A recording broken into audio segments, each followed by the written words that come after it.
Welcome all to another Star Trek Picard review with Loki. You know, I can show you how to like fade that out and like fade out the music.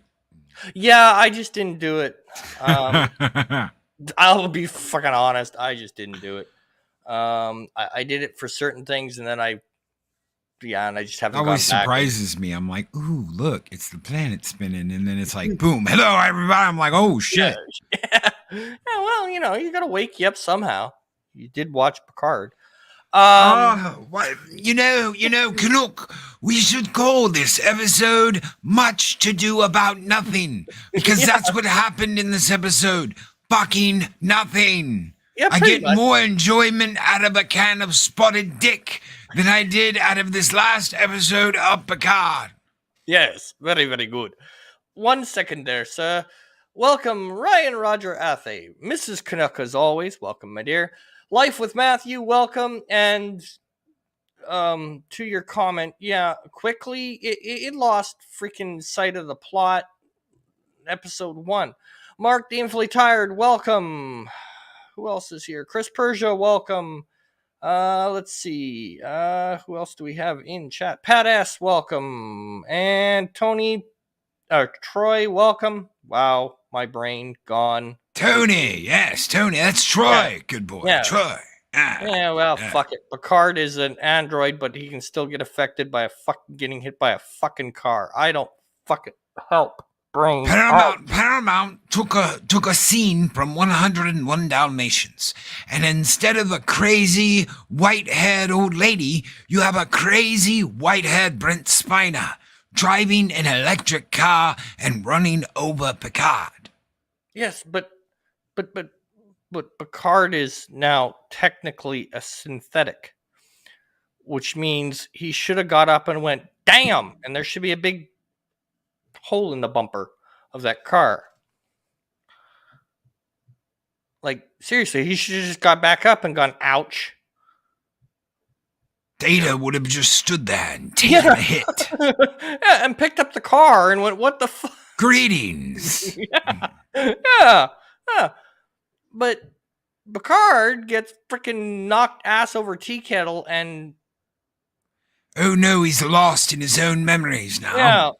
Yeah. And here's the thing.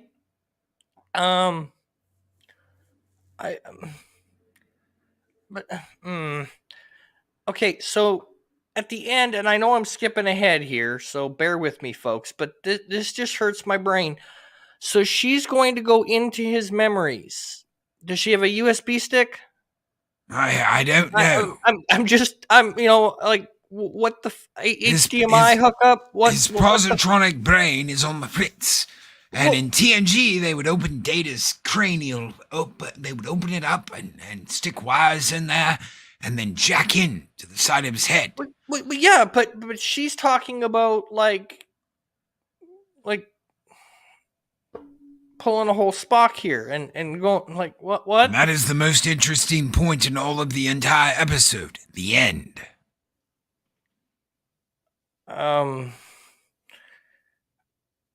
It's like, how the he's technically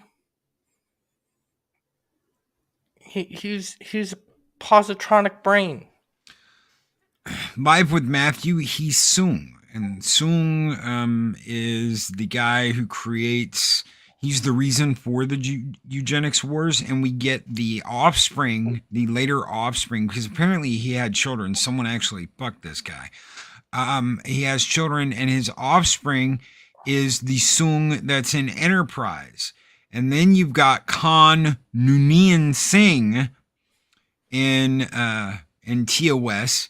And then you've got Noonien Sung, who created the androids because his, eugenics counterparts through his, it's all fucked up. They've made this way more bullshitty than it needs to be, and yeah.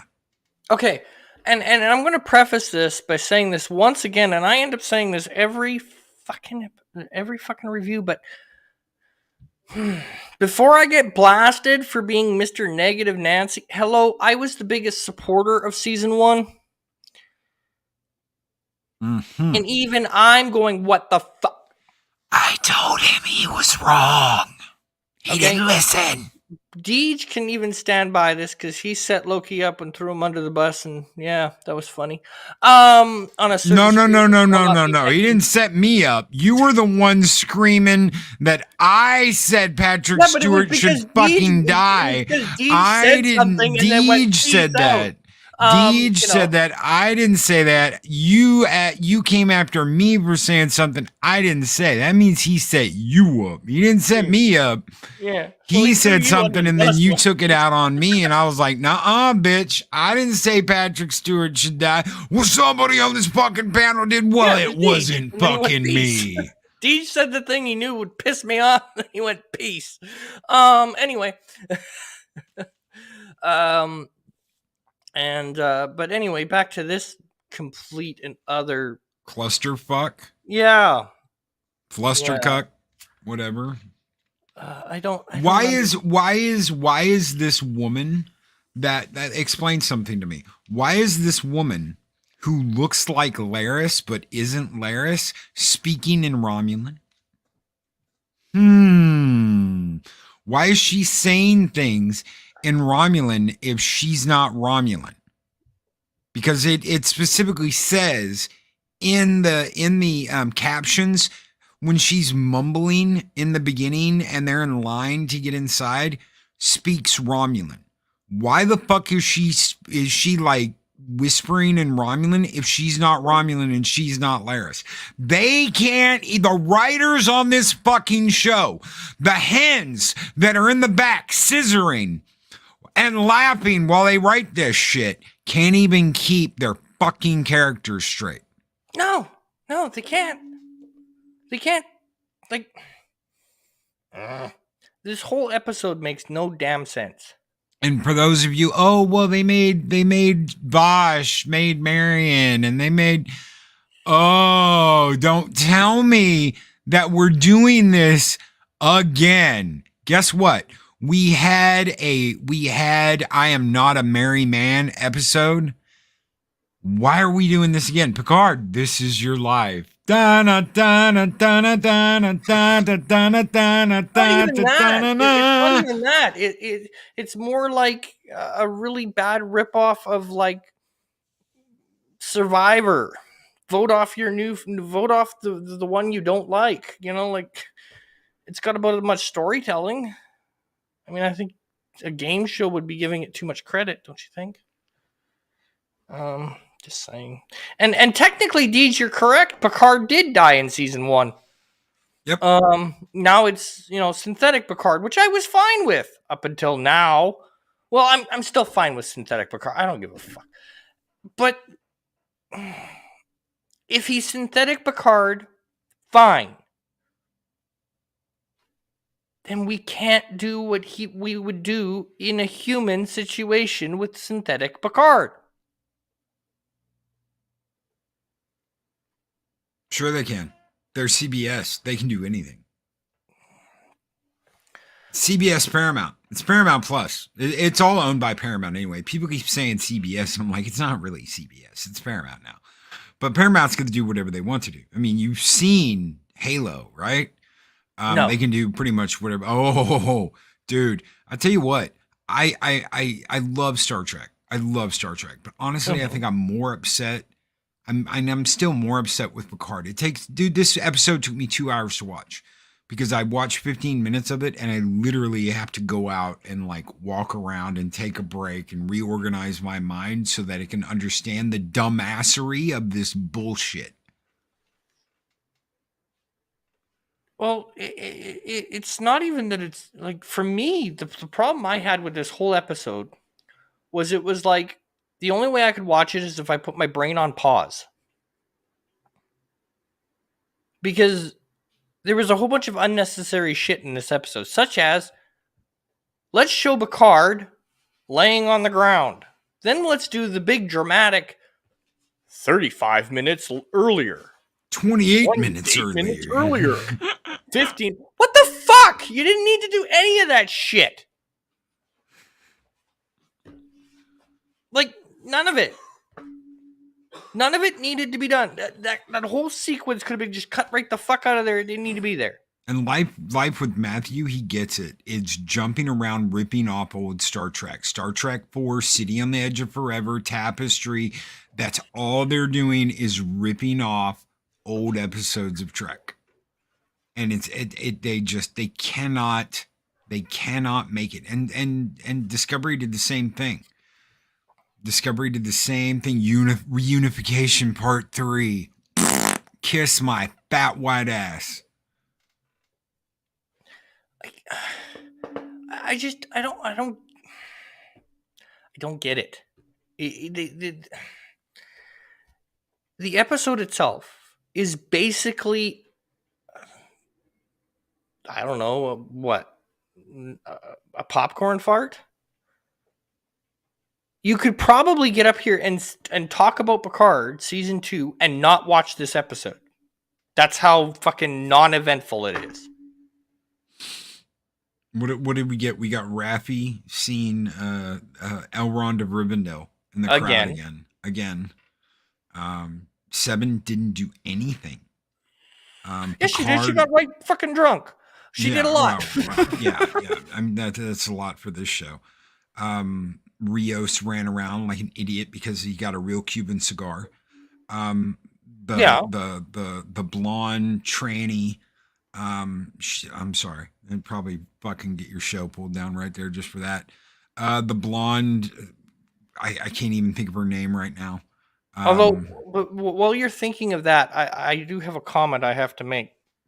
Yeah. Pat S says he shall now refer to me as negative Nancy, and every time he does, he's now Patsy. Anyway, moving on. And if he really annoys me, he'll be added. I'll add Klein to that. See, Agnes, the blonde. What the? She sang a song. Yeah. But here's the question. Okay. Why did the band start playing? Yeah, because they didn't think about that. Like, why was the band all of a sudden in tune and knew what the fuck she was singing? Secondly, who's working the fucking spotlight? And why okay, answer me this question. I can understand Data looking like Soong. I totally get that, okay? Oh, well, I was so beautiful, I just made another one of me. I was such a handsome bastard when I was young, I just made another version of me. Okay, I get that. Why the fuck would Data make Daj look like one of Soong's lab rats? Yeah. Why was that there? Why is that a thing? Why would Data give two shits about some lab rat from the eugenics wars that he'd never met, that he most likely had never seen? Oh, it was buried so sweet. It was buried in Data's suck my subconscious. It was buried. It's so poetic. No, it's not. You're making fucking asses of yourselves. Data doesn't have a subconscious.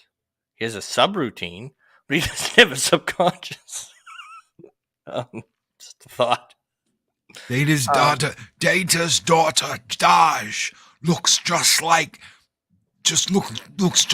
Soong's daughter.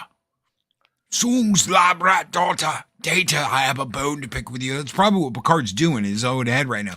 Why does lab rat girl look just like your daughter? Oh, it's buried in my subconscious, John Luke.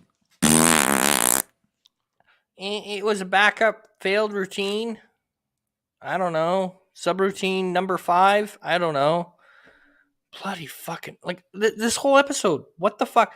And now the queen has control of crazy doctor lady, and is just kind of walking off into the sunset. What the fuck? Mark, apparently it was the nanites. Apparently there are Borg nanites that haven't physically changed Agnes. They've just, their inner brain. That way the queen can take over. Yeah, okay, whatever. I'm out. I'm just like, yeah. Like, and the show just.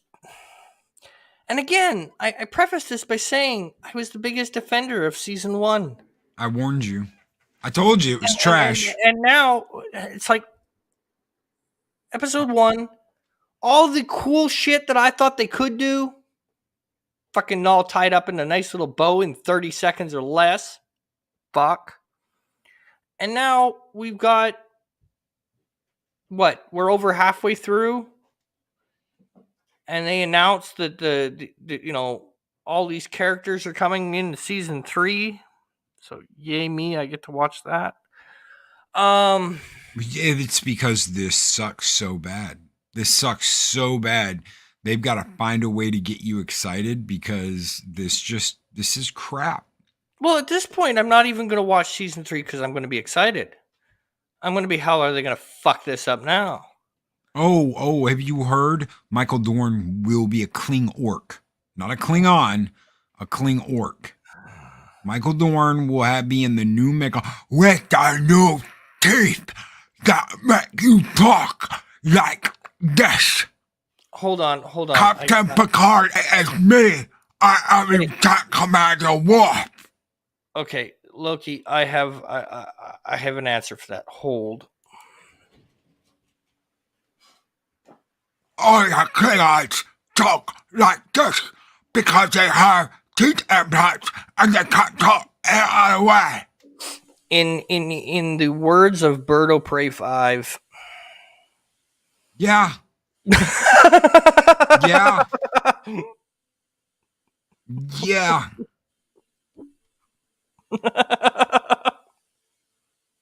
Just saying. And yeah, I do have to watch it, Deej. I made this agreement. I said I'd do it. I said, all right, if you do this, Canuck, I will watch season 2 of Picard. So I signed myself up for this. So yeah, I kind of do. Yeah, I watched all of season 3 of that other show. And yeah, Life with Matthew, exactly right. None of this is taking place in the universe we all know and love. So go up to Nemesis and kill everything Star Trek after Nemesis. I'm not even that big of a fan of Nemesis because it's about Data, and every movie, every fucking TNG movie was about Data. I loved the way he was in Generations. Mr. Tricorder. I've got a problem with like being able to laugh because everything's so fucking funny. The Ferengi and the gorilla suit has to go. But then what do? They give us first contact. Oh, Data's captured by the Borg Queen. Data's the key to saving the ship. Data's the key to saving the future. Insurrection. Data's gone crazy. We have to go to this planet in the Briar Patch and save Data. Insurrection. Fucking Nemesis. Data has a brother. B4. Fuck me. You want to know why your movies failed, Paramount? Because you made it all about Data. When it's supposed to be all about the crew. It's the crew. It's not Picard and Data's day. It's the crew. Yeah. but I mean, well, I mean, in not Nemesis, but in Insurrection, they also did give Riker his Riker maneuver. Yay. But I mean, here we are talking about Nemesis. We're talking about First Contact and all the rest of it, because there's really, like, if we were to go scene by scene and break down this episode, this live stream would be over by now. Mm-hmm. Like, I'm not even being facetious on this. There's nothing here. Like Rios walks around with a cigar. Rafi cries and thinks about her little boy, Elrond of Rivendell. Seven does nothing but drink in this episode.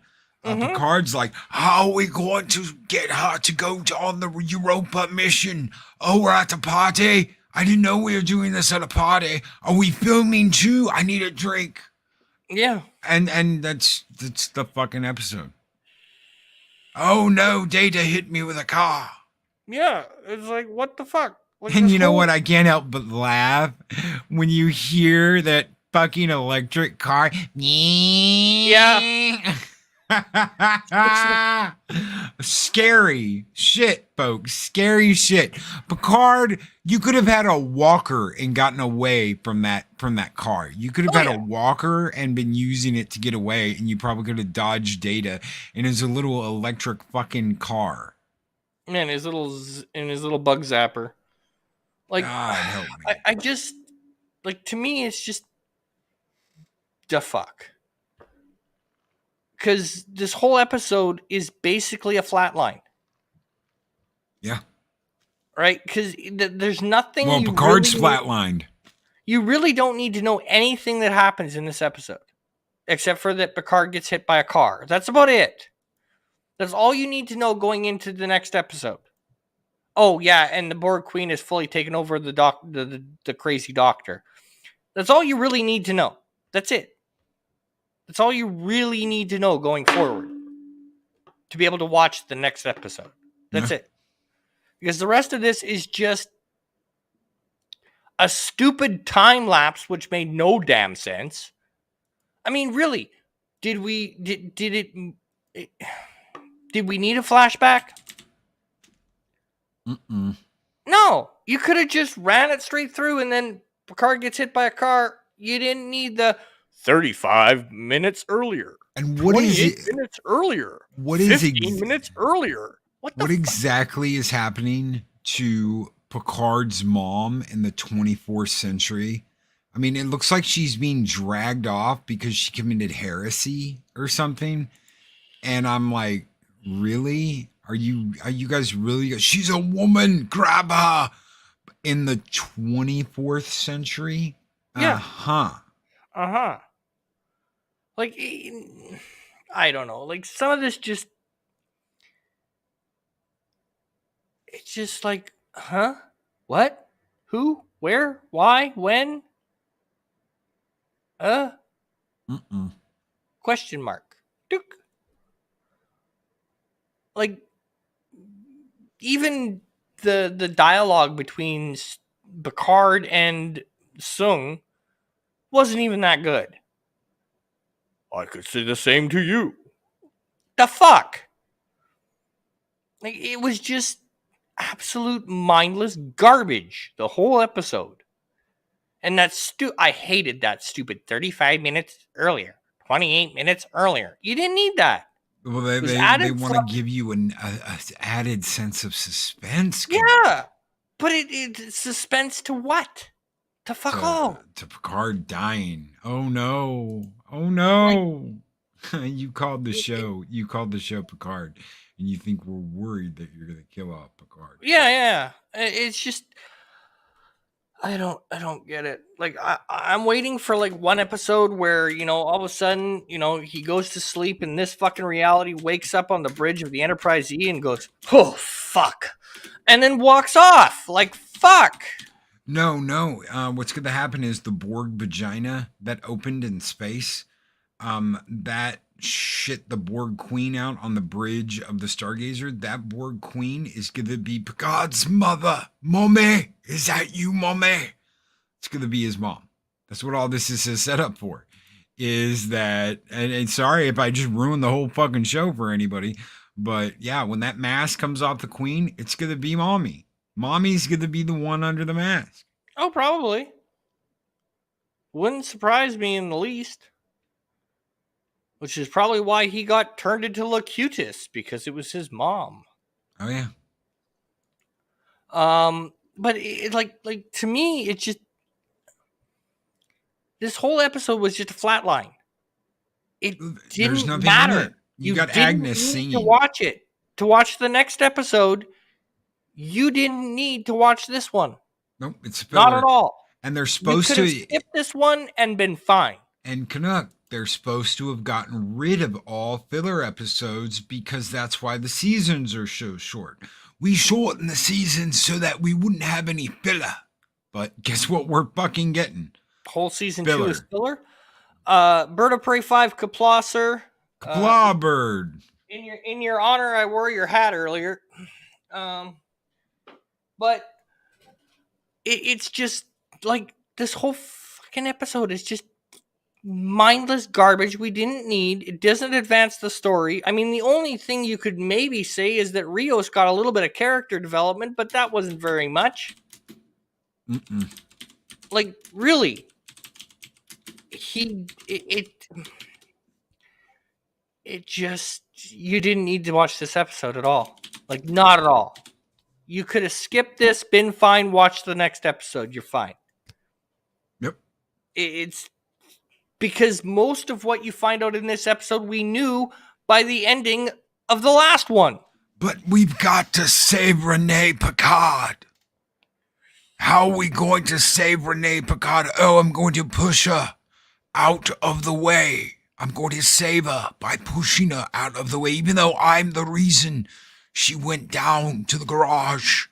In the first place, I'm going to push her out of the way and save her, and that will give her the determination and the will to finish the Europa mission. Okay, but here's a question, Loki. How the fuck did Sung know that they were walking down that road? Like scissoring hens.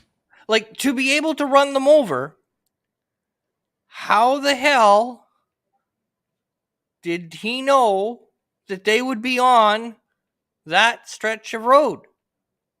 Because scissoring hens are the bestest ever? Because there's no in-show reason that he would know.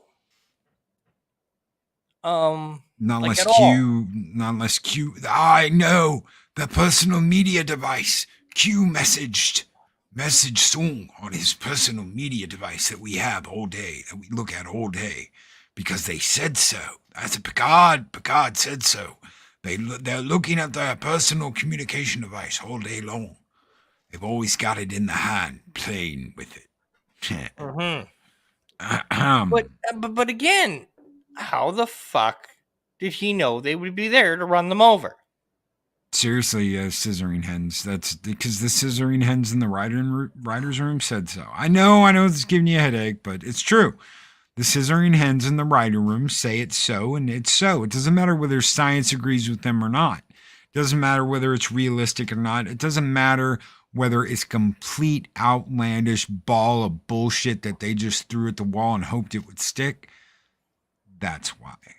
Like, there are so many. It's just like the episode with the police officer. That made no fucking sense. Because as a security guard for 15 fucking years, there are so many breaches of procedure there, and that's for security guards, never mind the police, that I go, what the fuck? Yeah, but how many of those writers do you think have ever spoken to a security guard about anything? Like, and none. Maybe, can you, it's just, I don't. They have because no. I know what the protocol for security is at that point. And if the protocol calls for this for security, you can bet your ass the police have even bigger protocol. Like, I don't even have to second. I can say it with authority. I know they have the protocol that they're not going in there on their own. So that whole police scene wouldn't have happened. But they don't care about any of that. They don't care about any of that. They don't care what protocol is. They don't care even what the science is. Brother, they don't care about science. They say, oh, well, this is all based in science. Because they just say that. They don't actually like do any investigation. They don't actually look anything up. They just pull it out of their ass. You and I grew up in an age where we would call them on this shit and it would be embarrassing to be called on this shit. These people that write this shit do not fucking care whether you call them on it or not. In fact, when you do, they point their finger at you and call you a istbo biatsi mansplainer because you're telling them what they did wrong. How fucking dare you? They are the writers. You are the one who should be watching and consuming it all. It's just, I don't like. They have no life experience. At this point, because this whole episode was basically, we've covered it, and back to front, front to back, we've covered this stupid thing. And I don't know what else to say about it other than what the fuck, and you didn't need to watch it. You could have sat there, just checked right out for this whole fucking episode, caught up next episode, and been fine. There was fuck all in this. Like, there's not even something that you can go, well, we can go into a deep dive here and have a long conversation about how they really fucked this up. Ooh, or they got this wrong. You know what would be really good if the Federation kidnapped and sold Picard's mother to the Borg. Oh, there you go. Before they ever met the Borg, Starfleet knew, and they sacrificed Picard's mom on a whim that it would be okay, and just fed her to the Borg. They just, it's like sticking the blonde up on the wall for King Kong. Yeah, we stuck the blonde up. King Kong got the blonde and took her away. I mean, and then it's all Starfleet's fault. Starfleet betrayed me. Starfleet bad. What? Starfleet. Oh, like we haven't seen that a fucking couple of dozen times before.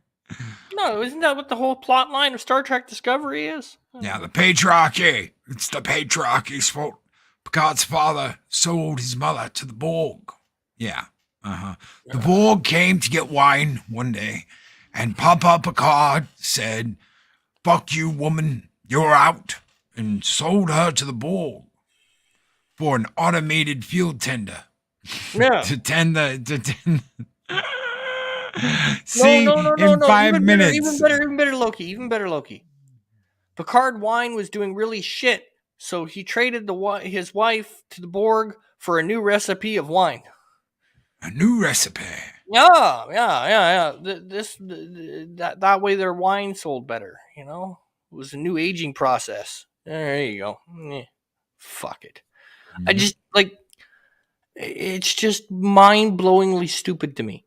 This whole fucking episode is just mind-blowingly stupid. Welcome to how I felt about Picard season 1. Fuck. This is how I felt. Even Picard season 1, there were points in it where you could sit there and you could get blood rage mad, like stupid fucking flowers. But there's not even something to get mad at in this fucking episode. Just how bad the writing is. It's not even bad. It's flatline.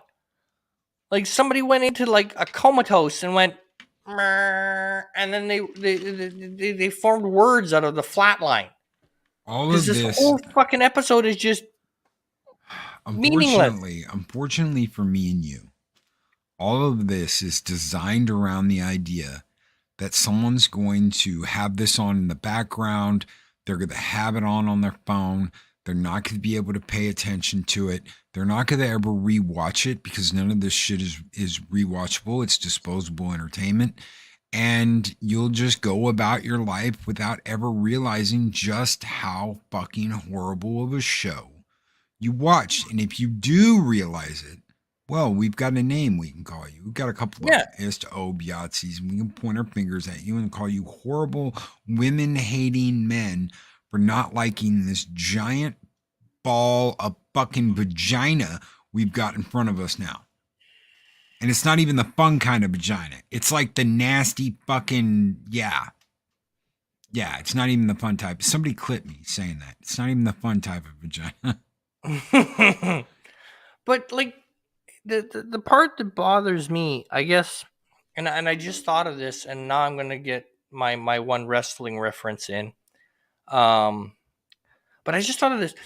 This reminds me of WrestleMania, this last one. And right now, the fandom is divided. The wrestling fandom is divided because you get your wrestling fans, so the people who watch wrestling on the regular, and then you get the people that only tune in for WrestleMania. That's all they watch, WrestleMania. That's it, because it's the one big show of the year, and tune in for what are they going to do at WrestleMania. So they tune in for WrestleMania. And if you're one of those who just tune in for WrestleMania, you're come away from that pay-per-view, or whatever the fuck they call it now, because it's not a pay-per-view, it's some other stupid thing. Premium live event, there we go. Brain clicked. So your come away was the Jackass match was awesome. Because if you were a Jackass fan and that was the reason you were watching WrestleMania was to see what they would do, you thought that was the best thing in the world. If you are a wrestling fan, that was the biggest disgrace ever put on a premium live event. Ever.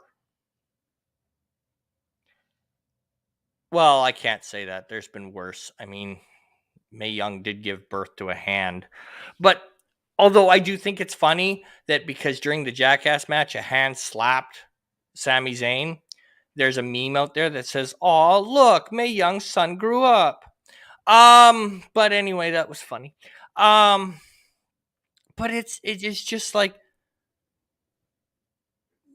that was the pull away. Was, oh yeah, the Jackass match was awesome. If you're a wrestling fan, however, it was a disgrace and an absolute travesty. And then, of course, you get the wrestling fans that are half and half on the whole Logan Paul thing, but that's a whole nother argument for another day. But if you're just, one of those fans that tune in from time to time and don't really care, or never watched it before, like in the case of Mrs. Canuck, it was an awesome match. It was funny. It was good. And it had Jackass, and I remember Jackass, and that was cool. But to the diehard fan, it was a damn travesty. And here we are in Picard. And if you didn't watch TNG, TOS, Voyager, any of the movies, you're just, hey, Star Trek. Oh, cool. Then all of this probably is just cool to you. Because you don't know the lore, you don't know where they're fucking up. And it's the same thing in the wrestling world. WrestleMania is built around it nowadays. You bring in your celebrities. Those people watch WrestleMania. They don't watch Raw. They don't watch SmackDown. They have no fucking idea what the storylines are going in, or what the storylines were a month ago. But what they do know is that Sami Zayn versus the guy from Jackass was pretty fucking funny. And here we are, where I can sit there and go, oh my God, they're pulling a WWE. Like, yeah. And explain to me this. How am I like afraid or worried about Agnes Girardi? Really? I should be, oh, she's in a red dress and she's pissed and she's got the board queen in her head. The board queen's like, it's my turn now, bitch. Why do I give a fuck? What do I care about where she's going? What she's doing? why she's doing it. Is she talking to the Borg, or the Borg going to come and assimilate the entire 21st century of Earth? What do I really care now? Yeah. What do I really care? And yeah, Nerdporeal life form, so ready for some forbidden planet. Good sci-fi. Like um, I just don't. It's just okay. So why are all of the other fandoms deciding that they want to be wrestling? I don't understand. Like even the companies are now trying to copy and paste WWE. It's ridiculous. Because WWE's been doing shitting on fans for years. Um, I'm sorry, but even Disney doesn't have anything on WWE. They just don't. If anything, they look up at WWE and go, "Please teach us. Please teach us." Yeah, that's all I'll say on that. Well, Loki, let's wrap up this shit show. Final thoughts? Do we even want to give this fucking thing a grade? I don't think we can. It's a fucking zero. Nothing happened. Nothing important was discovered. The characters had their thumbs up their asses the whole time. Seven just stood there with a confused look on her face. It's trash. Yep. Fucking what's her name sat there and thought she saw Elrond of Rivendell a couple times. Girardi apparently is Borg, even though she doesn't look Borg, even though she doesn't act Borg. Oh, and she, what a wonderful scene was, because yeah, okay, whatever. I don't fucking care. It was a shitty episode. Nothing happened, and Yeah. I guess dead on arrival. Mark said it right there. Dead on arrival. EOA. All right.